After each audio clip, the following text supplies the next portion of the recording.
وہ آدمی جس میں تنہائی میں اللہ کا ذکر کیا، اللہ کو یاد کرنے بیٹھ گیا، کوئی دیکھنے والا نہیں تھا، وہ تنہا تھا، حجرے میں تھا، اپنے بند کمرے میں تھا، اپنے رب کو یاد کیا۔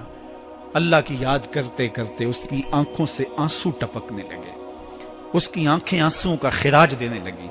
تو میرے اور آپ کے آقا و مولا نے فرمایا کہ یہ آنسو اتنے قیمتی ہیں، ان آنسوؤں کے بدلے میں قیامت کے دن اسے عرش الہی کا سایہ نصیب ہوگا، عرش الہی کا سایہ اسے نصیب ہوگا ان آنسوؤں کے بدلے میں۔ رومی علیہ رحمہ فرماتے ہیں جہاں پانی گرتا ہے وہاں سبزہ اگتا ہے، جہاں آنسو گرتے ہیں وہاں رحمت اترتی ہے۔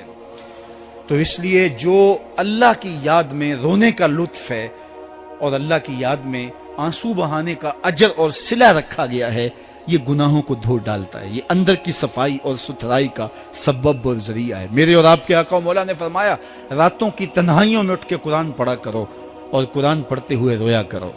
پھر فرمایا فَإِلَّمْ تَبْكُوا فَتَبَاكُوا، اگر رونا نہ آئے تو رونے کی کوشش کیا کرو۔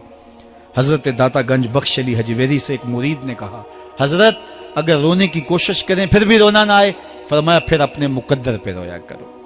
تم اتنے سنگ دل ہو گئے ہو کہ تمہاری آنکھیں آنسوں کا خراج نہیں دیتی۔ جو رونا نہیں جانتا وہ اللہ کی رحمتوں کو اور اللہ کی کرم نوازیوں کو کیسے سمیٹ پائے گا؟ بچہ روتا ہے تو ماں دودھ دیتی ہے، جب بندہ اللہ کے حضور الہاؤ زاری کرتا ہے، عجز کرتا ہے، انکساری کرتا ہے تو اللہ کی رحمتوں کو جوش آتا ہے اور اللہ تعالیٰ کی رحمتیں اس پہ برستی ہیں، اور اس کے نہ صرف گناہ معاف ہوتے ہیں بلکہ اللہ تعالیٰ اس کے گناہوں کو بدل کے نیکیوں میں تبدیل کر دیتا ہے۔ ایک فقیر تھا، ملنگ درویش، اللہ کا بندہ، اس کی عادت یہ تھی کہ اپنے ڈیرے پہ آنے والوں کو کھلاتا، ان کو پلاتا، ان کی ضروریات کا خیال رکھتا، لیکن ان کو مالی آسودگیاں نہیں تھی۔ ہوتا یہ تھا کہ بعض اوقات لوگ آتے تو ادھار لے کر کے وہ لوگوں کو کھلا دیتا۔ خیر چونکہ فقیر کا مزاج یہ ہوتا ہے کہ لوگ آئیں اس کے ڈیرے سے کھائیں، بابا بلے شاہ نے بھی کہا تھا نا، اٹ کھڑک کے دکڑ بجے تتا ہووے چلا، آن فقیر کھا کھا جاون راضی ہووے بلا۔ یہ فقیروں کا مزاج ہے، تو جو بھی آتا اس کے ڈیرے سے کھاتا اور وہ ادھار اٹھا اٹھا کے لوگوں کی ضروریات کو پورا کرتے رہتے۔ وقت آخر آ گیا، جن لوگوں نے ادھار دیا تھا وہ سارے تقاضا کرنے آ گئے۔ اب بابا جی کو کیا فکر لاحق ہے کہ یہ میرے مہمان اور میں ان کو کچھ پیش کرنے کی صلاحیت نہیں رکھتا۔ ایک بچہ تھا، وہ کچھ سامان بیچ رہا تھا، پتیسا بیچ رہا تھا یا کوئی اور چیز بیچ رہا تھا۔ اس نے گلی سے گزرتے ہوئے آواز لگائی، خادم کو کہا سے بلا کے لاؤ، کہا تم بیچ رہے ہو تو میرے مہمانوں کو کھلا دو۔ بچہ بڑا خوش ہوا کہ میں سارا دن گلیوں میں گھوم کے یہ پتیسا بیچنا تھا، اب یہ ایک جگہ ہی سارا فروخت ہو گیا تو یہ تو موج لگ گئی، میں جلدی گھر چلا جاؤں گا، میری ماں خوش ہوگی۔ تو سارا ان مہمانوں کو کھلا دیا گیا اور اس کے بعد کہا بابا جی پیسے؟ کہا تم بیٹھ جاؤ، جب ان کو ملیں گے تو تجھے بھی مل جائیں گے۔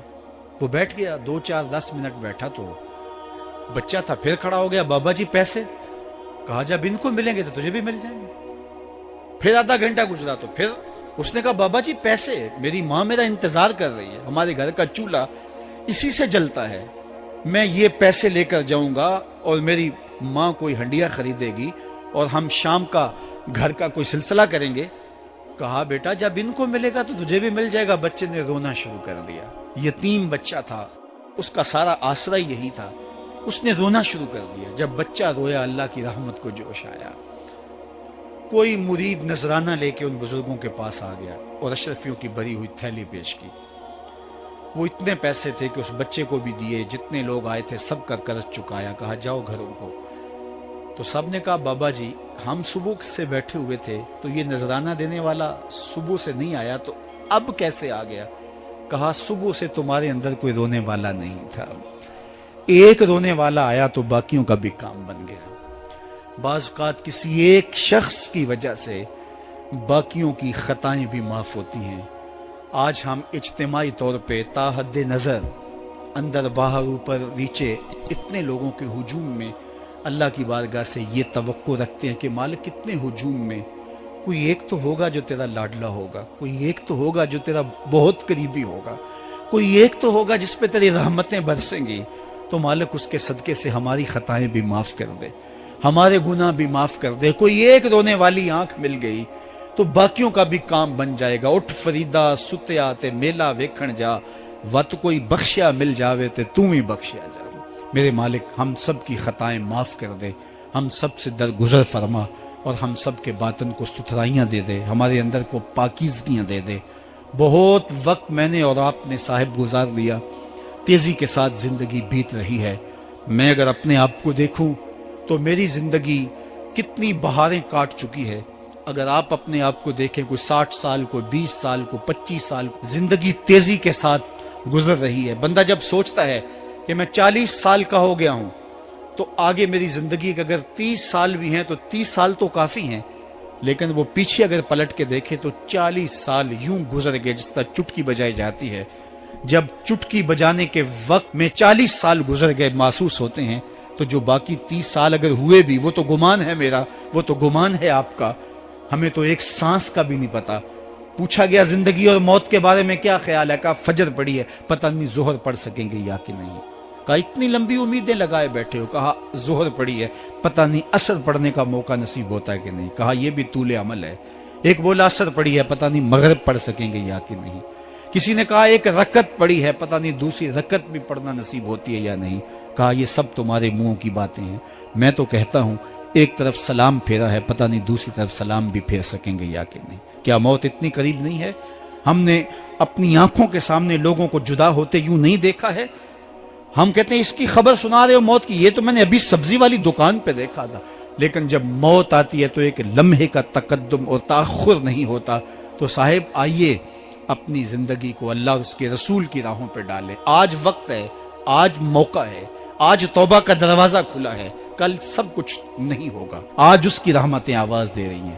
آج وقت ہے، وقت پر کافی ہے ایک قطرہ بھی آب خوش ہنگام کا، جل گیا جب کھیت برسا می تو پھر کس کام کا۔ اب آئیے سنیے، اس کائنات کے اندر ہمیں وہ خواتین ملیں گی جو پردے کے پیچھے تھی، لیکن پردے کے سامنے ماں نہیں آئی، عبد القادر جیلانی آئے۔ ماں پردے کے پیچھے تھی، پردے کے سامنے فرید الدین گنج شکر آئے۔ ماں پردے کے پیچھے تھی، مہر و ماں نے بھی آنچل نہیں دیکھا، لیکن پردے کے سامنے کربلا میں حسین ابن علی آئے۔ تو یہ پردے کے سامنے آئے، وہ پردے کے پیچھے تھی۔ تو جب مائیں پردے کے پیچھے ہوں تو پھر بیٹے جو ہیں وہ پردے کے سامنے آ کے وہ نقش ثبت کرتے ہیں کہ جو لوگوں کے زندگی کے نقوش کو جو ہے وہ اجال دیتے ہیں اور تقدیر بدل دیتے ہیں۔ تو اس لیے ماؤں کی ذمہ داریاں گھر سنبھالنا ہے۔ جب مائیں گھر سنبھال لیتی ہیں تو بیٹے بہر و بر سنبھال